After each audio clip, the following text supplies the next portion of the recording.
네, 우리 지역 코로나19 상황 취재 기자와 좀 더 자세히 알아보겠습니다. 집중 분석 보도국 성용희 기자 나와 있습니다.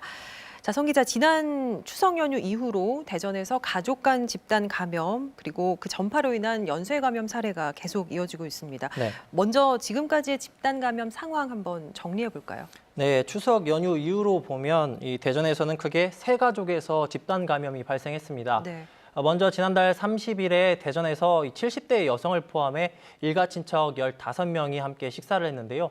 여기에서 70대 여성과 이 여성의 40대 아들, 소녀가 확진이 됐고요.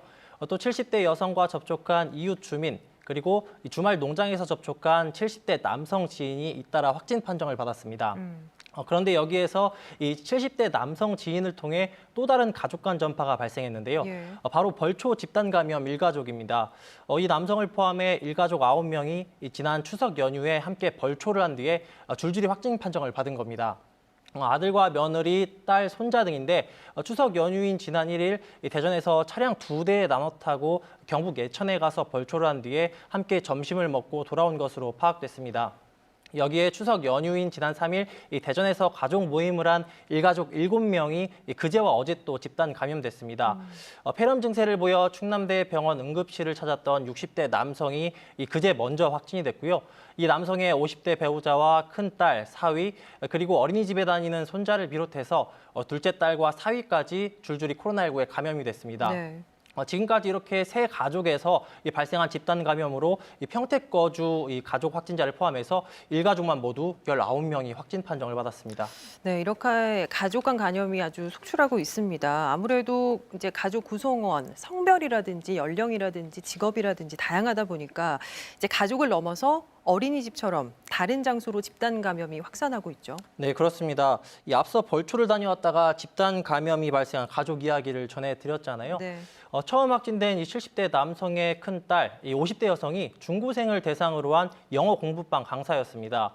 이 여성이 확진된 게 지난 7일인데 다음 날 이 여성이 가르치는 영어 공부방에 다니던 중고등학생 5명이 줄줄이 확진 판정을 받았습니다.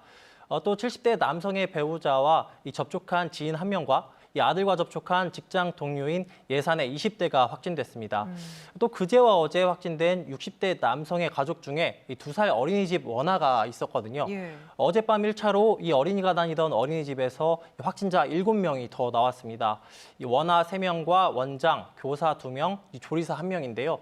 여기에다가 오늘 오후에 추가로 원아의 엄마, 이 원장의 아버지와 언니, 이 교사의 배우자와 딸 등 5명이 추가 확진됐습니다. 여기에 60대 남성의 큰딸, 손자와 이 대전 유성구의 한 병원에서 접촉한 30대 남성도 확진됐는데요. 일단 대전시가 해당 어린이집을 폐쇄하고 원아와 교사 등 18명에 대한 검사를 마치기는 했지만 이미 나온 확진자를 매개로 연쇄 감염이 이어지고 있습니다. 어린이집을 중심으로 연쇄 감염이 이어지고 있는 그런 상황인데 네. 어린이집 말고 또 다른 장소로 감염이 확산할 가능성에 대해서는 어떻게 보고 있나요? 네, 우선 이 확진자 가족 60대 남성의 둘째 딸 동선이 좀 걱정스러운 부분이 많습니다. 예. 둘째 딸은 대전의 한 유치원에서 파견교사로 근무하고 있는데요. 대전시가 긴급하게 오늘 오전부터 해당 유치원 접촉자를 파악했는데 이 검사 대상자가 110여 명이나 됩니다. 원생이 99명이나 다니는 규모가 큰 유치원인데요. 여기에서 만약 집단 감염이 발생한다면 걷잡을 수 없이 확산할 가능성도 있습니다. 네, 네. 또 첫째 사위가 전주의 한 교회 목사로 확인이 됐는데 현재 대전시가 전주에 통보를 해서 이 접촉자를 조사 중이고요. 또 둘째 사위가 이 대전에 있는 한국조폐공사에 근무하는 직원인데 현재 기술연구원을 폐쇄하고 밀접 접촉자 8명을 검사하고 있습니다. 또 기술연구원 직원 80명을 포함해서 이 대전 본사 직원 200여 명은 이 필수 인력을 제외하고 재택근무에 들어갔습니다. 가족 안에서 이 집단 감염이 발생할 때마다 외부로도 추가 확산이 이어지고 있기 때문에 방역 당국이 바짝 긴장하고 있습니다. 네, 마지막으로 한 가지만 더 짚어보죠. 네. 추석 연휴에 이어서 한글날 연휴도 있었고 또 특히나 이제 단풍철이다 보니까 나들이 계획하신 분들이 참 많이 있거든요. 네. 추가 확산 우려는 없을까요? 네, 이 한글날 연휴 이 대규모 집회는 없었지만 이 4일간 이어진 연휴에 이 단풍철까지 맞아서 단체 행락객이 많이 늘어난 것으로 나타났거든요. 예. 산행을 하면서 단풍을 즐기는 것 자체는 이 아무래도 야외고 밀집도가 떨어지기 때문에 위험도가 크다고 볼 수는 없지만 이 등산한 뒤에 식사 자리가 위험 요소입니다. 그렇죠. 추석 연휴 대전에서 나온 가족 간 전파 사례들도 이 모두 가족끼리 모여서 식사를 했다가 확산된 것으로 추정되고 있습니다. 또 단체 행락객들은 이 대형 버스를 대절해서 이동하는 경우가 많죠. 이 때문에 방역 당국이 대형 버스의 국립공원 주차장 이용을 제한하고 케이블카 운영을 50% 줄이는 등 초유의 코로나 단풍 지침까지 내놓고 단체 탐방을 자제를 요청한 상태입니다. 다음 주 중인 20일쯤에 계룡산 단풍이 절정에 이를 것으로 예상되고 있는데요.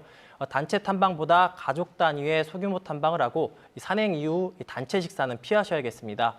또 야외 활동이라고 해도 단풍 명소에는 많은 인파가 몰리는 만큼 가장 중요한 마스크 착용 꼭 해주셔야겠습니다. 네, 방역 당국은 물론이고 개개인들 모두 조금 더 힘을 내서 신경 써야겠습니다. 네, 성 기자 잘 들었습니다.